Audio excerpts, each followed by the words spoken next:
Kaip vidinių konfliktų specialistė dažnai susiduriu su motyvacijos trūkumu. Kai klientai ateina ir sako, norėčiau pasiekti X rezultatą, bet trūksta motyvacijos.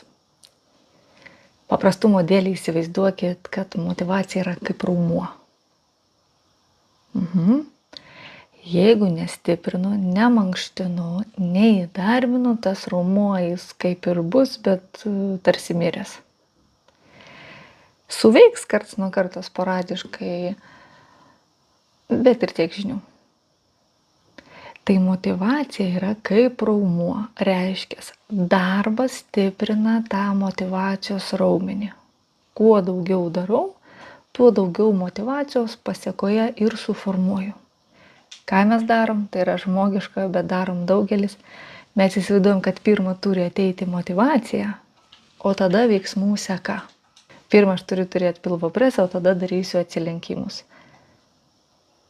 Šaunu būtų, jeigu taip būtų. Bet turbūt pirmą reikia daryti atsilenkimus, kad susiformuotų tas pilvo presas. Tai taip ir yra su motyvacija. Jie neatsiranda iš niekur. Tas iš niekur kartais atsirandantis impulsas veikti dažniausiai yra toks staigus noras. Staigi tokia reakcija, kaip fainai dabar aš darysiu.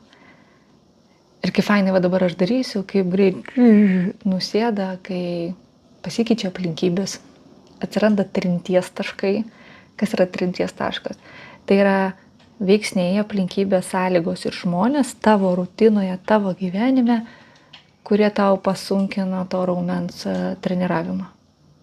Tai jeigu gyventume burbule, kur visada sąlygos yra idealios, žinoma, tada tikėtina motyvacija būtų didesnė.